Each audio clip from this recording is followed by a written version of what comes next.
Di video kali ini, saya akan membahas alur cerita film yang diangkat dari kisah nyata, yaitu The Conjuring 3 atau yang berjudul The Devil Made Me Do It. Film yang rilis pada tanggal 21 Juni 2021 di Indonesia ini disutradarai oleh Michael Caves dan diperankan oleh Vera Farmiga, Patrick Wilson, Sarah Catherine, dan para aktor lainnya. Langsung saja kita bahas alur ceritanya. Sebelum itu, jangan lupa like, subscribe, serta aktifkan tanda lonceng agar tidak ketinggalan video terbaru dari kami. Pada tanggal 18 Juli 1981, Warren dan pasangannya Lauren diminta untuk membantu proses eksorsis, yaitu prosesi pengusiran setan dari seorang anak kecil berusia 8 tahun bernama David. Setelah membacakan doa-doa, mereka beristirahat sebentar. Lalu David dibawa ke kamar untuk beristirahat oleh pacar kakaknya, yaitu Arnie. David merasa sangat ketakutan, namun kakaknya menenangkannya dan mengatakan bahwa dia adalah anak yang pemberani. Tidak lama kemudian, pendeta bernama Gordon datang. David ketakutan dan merasa dirinya masih diganggu oleh setan yang mengikutinya. Karena takut, dia bersembunyi di dalam bak mandi sendirian. Tiba-tiba ada sesuatu yang menyerangnya. Seluruh anggota keluarga langsung berlari mendatangi David setelah mendengar teriakannya. Namun, David melukai ayahnya sendiri dengan cara menusukkan pecahan kaca. Ed segera meminta pendeta Gordon untuk melakukan ritual pengusiran setan secepatnya. Setan yang berada di dalam tubuh David mengamuk. David diletakkan di atas meja sambil dia berteriak dengan mulut yang berbusa. David terlihat sangat kesakitan ketika ayat suci dibacakan. David semakin mengamuk dan ia merasa seperti dirinya terbakar dengan kondisi yang sangat mengenaskan. Prosesi pengusiran setan menjadi sangat kacau. Ternyata makhluk jahat yang berada di tubuh David jauh lebih kuat. David yang sedang dirasuki setan berteriak kepada Ed kalau dia akan memakan jantungnya. Arnie berusaha menyadarkan David dan menyerahkan diri kepada makhluk jahat itu untuk bertukar tempat. Akhirnya David selamat, sedangkan Ed terkena serangan jantung akibat dari serangan setan di tubuh David. Penderitaan David malam itu berakhir. Namun inilah awal dari penderitaan Arnie. Di rumah sakit, dokter mengatakan bahwa Ed telah berhasil melewati masa kritisnya. Namun ia mengalami koma dan harus menjalani perawatan secara intensif. Sedangkan Arnie, ia mulai mendengar suara-suara aneh di mimpinya.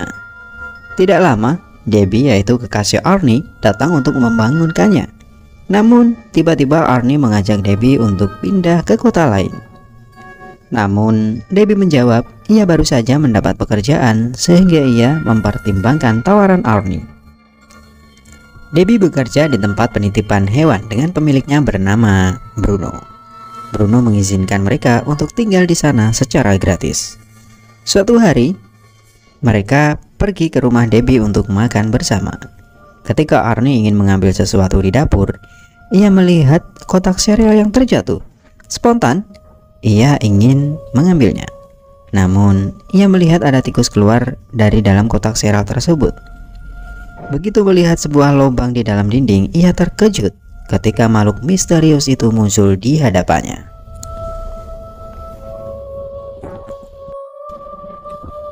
Ketika malam tiba, Gordon mengunjungi Lauren di rumah sakit dan memintanya untuk beristirahat. Lauren bercerita awal pertemuan dengan sang suami. Lauren berkata dia tidak akan pulang ke rumah karena disinilah rumahnya, yaitu ketika bersama suaminya. Keesokan harinya, ketika Arnie bekerja, ia merasa seperti ada yang mengawasinya. Arnie kehilangan konsentrasi dalam bekerja, sehingga ia menjatuhkan gergajinya. Lalu Arnie pulang ke rumah dengan wajah yang berkeringat dan semakin pucat. Di rumah sakit, tiba-tiba Ed sadarkan diri.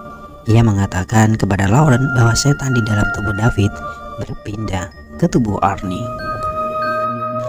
Di rumah, Bruno yang sedikit mabuk mengajak Arnie untuk minum sambil mendengarkan musik bersama.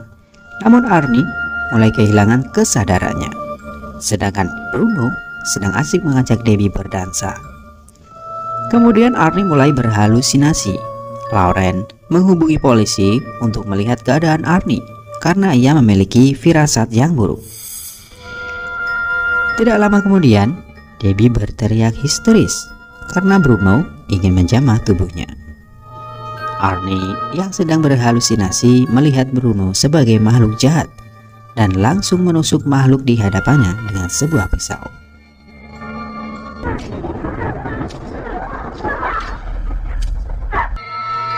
Arnie pergi meninggalkan rumah ketika polisi datang ke TKP. Setelah sudah sadarkan diri, Arnie terkejut melihat darah yang berlumuran di tangannya.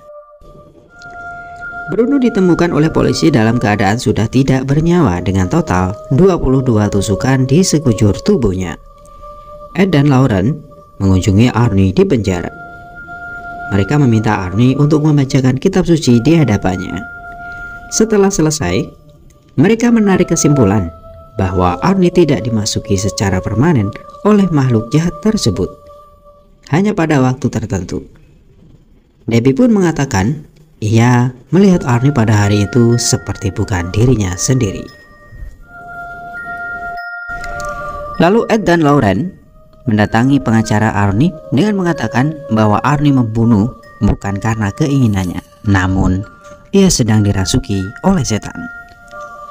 Namun pengacara menolak untuk mengatakan fakta tersebut di persidangan. Lalu Ed dan Lauren mengundang pengacara tersebut untuk datang ke rumah mereka untuk membuktikan bahwa hal gaib itu ada. Singkat cerita, sang pengacara percaya akan fakta dari kasus tersebut. Di pengadilan, sang pengacara mengatakan bahwa Arnie tidak bersalah karena ia sedang dirasuki oleh setan. Ini merupakan kasus hukum pertama di Amerika Serikat di mana menuntut bukti nyata kerasukan dalam pengadilan. Di luar persidangan, pengacara mengingatkan bahwa kemungkinan Arnie akan dihukum mati, dan hal itu akan bergantung pada bukti-bukti yang Ed dan Lauren kumpulkan. Ed dan Lauren mulai menyelidiki awal mula dari semua hal yang terjadi. Mereka memulai investigasinya. 5 bulan yang lalu, ketika keluarga David pindah ke rumah barunya, mereka sangat bahagia. Mereka antusias melihat ruangan baru miliknya. David kemudian melihat sebuah ruangan yang memiliki kasur dengan air di atasnya. David pun bermain dan merasakan kelembutan dari kasur tersebut. Tiba-tiba, ada sosok bayangan yang muncul dari dalam. David pun terkejut ketika hendak memastikan dirinya ditarik oleh sebuah tangan.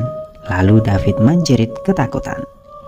Keluarganya langsung menghampiri dan menenangkan David yang sedang ketakutan. Debbie menunjukkan letak kamar sebelumnya kepada Ed dan Lauren. Begitu melihatnya, Ed tahu bahwa kerusakan pada lantai bawah bukan disebabkan oleh air. Mereka pun mengecek bagian basement di rumah Debbie. Di dalam basement, Lauren menemukan sebuah objek sihir atau benda santet yang terbuat dari tulang binatang. Setelah Lauren memfoto objek tersebut, mereka membawanya sebagai bukti ke kantor polisi. Pastor Garden menyarankan untuk bertemu dengan Pastor Katzner yang berurusan khusus dengan kasus ajaran sesat. Pastor Katzner memberitahu bahwa seorang okultis meninggalkan objek tersebut dengan sengaja di rumah itu, yang mengakibatkan terjadinya kutukan di keluarga Getzel. Kembali ke rumah Ed, di saat asistennya bernama Drew menelpon bahwa dia dikabari oleh detektif yang bilang dia melihat objek setan itu. Kemudian mereka ke rumah sang detektif untuk menyelidiki kematian cewek bernama Kathy yang juga ditikam sebanyak 22 kali. Detektif itu menemukan objek serupa di rumah teman Kathy yang bernama Jessica. Namun saat ini Jessica menghilang. Ketika Lauren diminta untuk memilih mana pisau yang digunakan untuk membunuh, Lauren memilih dengan benar. Hal itu berarti si pengirim objek sihir adalah orang yang sama. Dari situ, sang detektif percaya akan kemampuan magis Lauren. Ketika menuju ke TKP, Lauren menggunakan kekuatan supranaturalnya untuk melihat keadaan pembunuhan yang terjadi di TKP dengan penglihatannya. Ternyata Jessica yang menusuk Katie sebanyak 22 kali di bawah pengaruh setan. Ketika sadarkan diri, Jessica melompat ke arah tebing. Lauren hampir jatuh dan Lauren pun ditarik oleh si setan Jessica. Ed pun langsung menarik Lauren. Lalu Lauren berkata bahwa Jessica ada di bawah. Dan benar, polisi pun menemukan jasad Jessica di bawah tebing. Kembali ke penginapan, Ed mendapat telepon dari Debbie bahwa Arnie dihasut oleh setan untuk melakukan bunuh diri.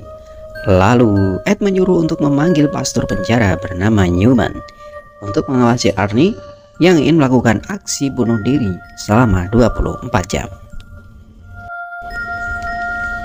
Pastor Newman memberi air suci kepada Arnie. Lalu Arnie duduk dengan dilingkari air suci tersebut.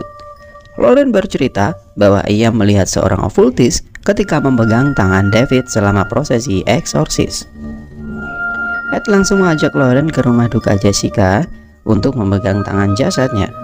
Lalu Lauren melihat seorang okultis itu sedang melakukan ritualnya lagi, yaitu menghasut Arnie yang sedang memegang botol air suci hingga pecah dan membuat tangannya terluka. Arnie mengambil pecahan gelas itu untuk melakukan bunuh diri, namun berhasil dicegah oleh Lauren. Dan Lauren berkata bahwa koneksi tersebut berjalan dua arah dan masih terbuka untuk dunia nyata. Namun tiba-tiba terjadi mati lampu. Setelah Ed berusaha menyalakan lampu, tiba-tiba mayat Jessica menghilang. Dia ternyata ada di sana. Si setan pun lari ke arah Lauren. Ed berhasil menangkap Lauren dan si mayat pun terjatuh. Keesokan harinya, Lauren menemui Debbie untuk memintanya bertemu dengan Arnie dan meminta bantuan kepada Pastor Newman. Drew ternyata menemukan buku sihir lalu memberikannya pada Ed. Di situ tertulis, untuk mencabut kutukan, mereka harus menghancurkan altar tempat okultis melakukan ritual. Namun, karena ada bahasa yang tidak dimengerti, mereka membawanya ke Pastor Kastner untuk menerjemahkannya. Ed dan Drew lanjut menyelidiki di mana tempat si okultis itu, dan ternyata tempat itu berada di rumah Kastner. Dan Kastner akhirnya mengungkapkan bahwa dia telah membesarkan putri secara rahasia bernama Lola. Dia memberitahu Lauren bahwa selama penelitiannya, ketertarikan Lola terhadap okultisme tumbuh sehingga ia menjadi seorang okultis. Kastner bilang bahwa altarnya ada di lorong bawah tanah rumahnya sendiri. Ketika Lauren akan pergi ke lorong bawah tanah, ia bertemu dengan Lola. Lola tiba-tiba menghilang di kegelapan, lalu muncul di belakang dan menebas leher ayahnya sendiri. Lauren pun menemukan altar itu. Ia mencoba mendorongnya namun terlalu berat, dan Lola pun datang. Kembali kepada Ed yang menyusul pergi ke rumah Kastner dan langsung menemukan lorong bawah tanah melalui lubang pembuangan yang terkunci. Ed mendengar suara Lauren. Lalu Ed membuka kunci tersebut dengan palu. Di dalam lorong, Lauren berlari, namun terjatuh. Tiba-tiba ada sesosok kembaran Lauren dan ia mengikuti gerakan Lauren. Saat Ed datang, ia melihat Lauren, namun itu hanyalah trik dari Lola agar Ed terkecoh, dan Lola pun langsung menghembuskan sesuatu ke mata Ed. Ed pun dirasuki oleh setan. Lauren pun menemukan Ed yang berusaha membunuhnya. Ritual dimulai lagi oleh Lola. Arnie pun kerasukan dan ia tidak bisa mengontrol dirinya sendiri. Arnie memegang pecahan kaca dan berusaha untuk bunuh diri.